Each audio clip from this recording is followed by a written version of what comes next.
Listo. Buenas noches, profesor. A mi grupo le tocó el grupo 3, corrupción nacional. Los principales delitos son corrupción, tráfico de influencias, irregularidades en la administración pública, como malversación de fondos, sobornos, nepotismo, fraude y otros actos ilícitos relacionados con la función pública. A mí me toca hablar del tema de persona y acción humana. La primera pregunta es, ¿se ha respetado o dañado la dignidad de alguno de los protagonistas? Eh, la dignidad, según la lectura de los fundamentos de la dignidad de la persona humana, Immanuel Kant nos dice que la dignidad es la misma, que la dignidad es la misma humanidad, por lo que el hombre no puede ser tratado por ningún hombre, ni por otro, ni por sí mismo, como un simple medio o instrumento, sino siempre a la vez con un fin, y en ello estriba precisamente su dignidad.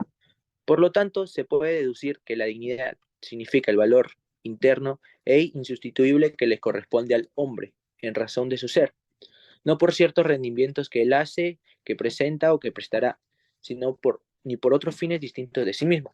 Entonces se puede responder a la pregunta que si ha respetado la dignidad de los protagonistas, por más delitos que hayan cometido, no podemos dañar su dignidad, porque una persona no puede ser tratado por otra ni por sí mismo.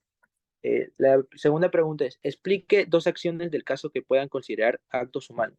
Se puede apreciar dos casos humanos, dos actos humanos, principalmente con el señor Ciro Castillo y su asistente administrativa Elvira Madelegoita Cajal, acusados de actos de corruptos como tráfico de influencias y colusión agravada. Esto se puede concluir gracias a que, desde el punto de vista de la ética, la libertad está asociada a facultades humanas. Es decir, el acto libre, que viene a ser un acto propiamente humano, es un acto que el ser humano realiza en función a su inteligencia y voluntad. Por lo tanto, es un acto que realiza de forma consciente y voluntaria. Entonces, los dos casos tuvieron actos humanos gracias a que realizaron las facultades humanas que son las siguientes. Inteligencia, conocen la realidad, ayudan a descubrir qué se debe hacer. Dos, la voluntad inclina a querer las alternativas que la inteligencia conoce. Y tres, libertad. Las personas pueden decidir si toman buenas o malas decisiones. En el caso presentado, las dos personas tomaron la mala decisión y esto los hace ser libres y por lo tanto son actos humanos. Muchas gracias, le doy pase a mi compañera. Profesor, yo voy a comentar sobre qué es la ética y por qué el caso analizado tiene relevancia para la ética. Para empezar, me voy a basar en dos de las lecturas que usted nos brindó para lo que es la ética y tenemos a Paul Detroit y a Fernando Savater con Ética para Amador, donde ambos relacionan que la ética prácticamente es el ponerse en el lugar de los demás, porque utilizan la frase de no hagas lo que no te gustaría que te hagan. También ambos narran de que es el conjunto de comportamientos humanos, o sea, prácticamente el conjunto de todas esas características que nos hacen accionar como humanos. También relacionan que es la preocupación por la sociedad. Y por otro lado, Adela Cortina dice que es un buen carácter, es labrarse un buen carácter. ¿Por qué? Porque el buen carácter nos va a permitir poder vivir en convivencia dentro de una sociedad, cumpliendo con las normas, viviendo con las diferentes leyes que pueda tener, el entorno social en donde hayamos nacido, y esto nos hace ser más felices por ende. Entonces, ¿por qué este caso tiene relevancia para la ética? Porque aquí claramente podemos visualizar con solo leer la lectura, la noticia, de que en ningún momento, en todo momento se quebró los principios de la ética. Para empezar, los gobernantes cometieron actos ilícitos de corrupción al momento de pensar egoístamente solamente en ellos. Jamás pensaron en las consecuencias que podría traer esto para la sociedad. A su vez, ellos también indicaron, antes, al iniciar su trabajo, ellos hacen un juramento donde toda acción que ellos realicen es para el bien de la sociedad. Algo que obviamente no hicieron porque anularon cualquier tipo de mejora o beneficio para la comunidad que ellos estaban gobernando y a su vez indemnizaron a la gente que estaba trabajando porque todo el dinero que ellos habían robado dentro del marco contextual del gobernante fue solamente para beneficio de ellos.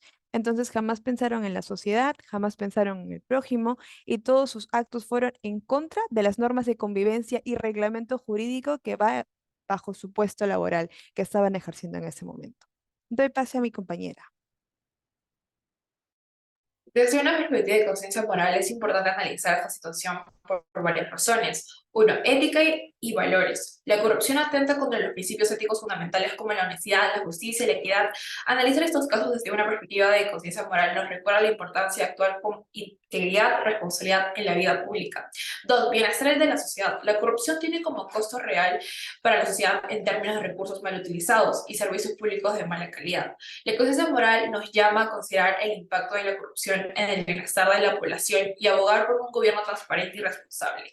Tres, democracia y participación ciudadana. La corrupción sobaca la democracia al distorsionar la toma de decisiones y desalamentar la participación ciudadana. Desde una perspectiva moral, se espera que los líderes públicos actúen al beneficio del pueblo y no de su propio interés. Liderazgo ético. La conciencia moral también se aplica a quienes ocupan cargos de liderazgo. Los líderes deben establecer un ejemplo de comportamiento ético y responsabilidad, ya que sus acciones afecten a toda la sociedad. El significado ético de la situación que vamos a utilizar esas dos definiciones éticas extraídas de las lecturas previas de la ética en 100 preguntas y aparece Pepito Grillo.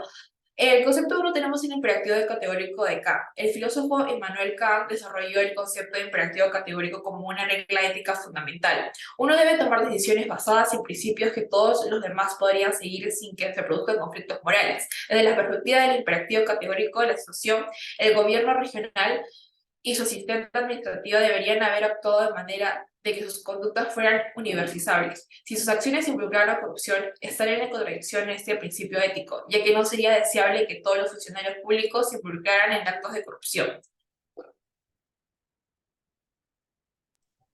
Ok, Le doy paso, compañero. ya. Tema 4, principios, valores y virtudes.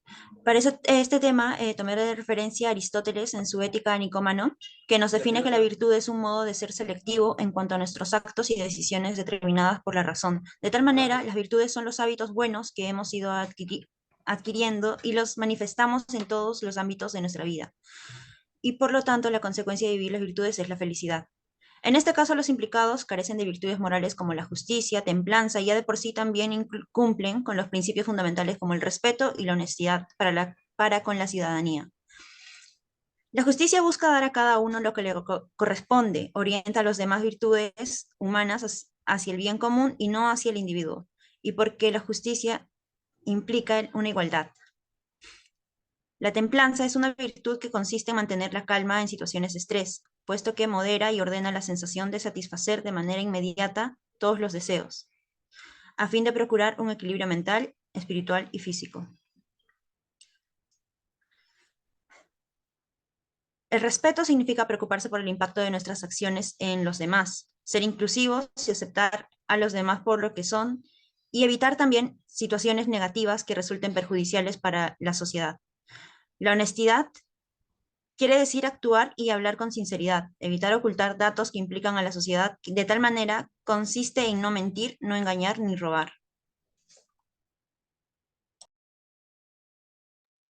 Bien, frente a lo que es la libertad y responsabilidad, tenemos que recurrir a la lectura de Sabater nuevamente en Ética para Amador, donde él nos deja marcados con una frase que dice, estamos condenados a la libertad.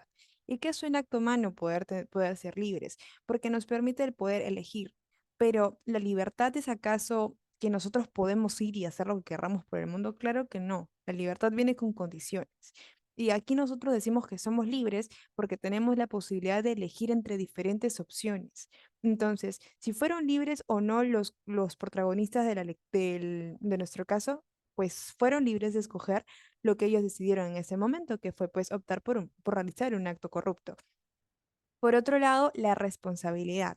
Nos dice en clase con el profesor debatimos que responsabilidad venía de responder, de asumir nuestras consecuencias o asumir nuestros actos. En este caso, los protagonistas no están asumiendo con sus actos ni las consecuencias que implantaron sus actos, puesto que en ningún momento asumieron el poder haber sido parte de los actos corruptos de los cuales fueron acusados. Al contrario, ellos intentan librarse excusando y colocando responsabilidades sobre otros sin asumir las consecuencias que trajeron para la sociedad y para ellos mismos al haber cometido tales actos.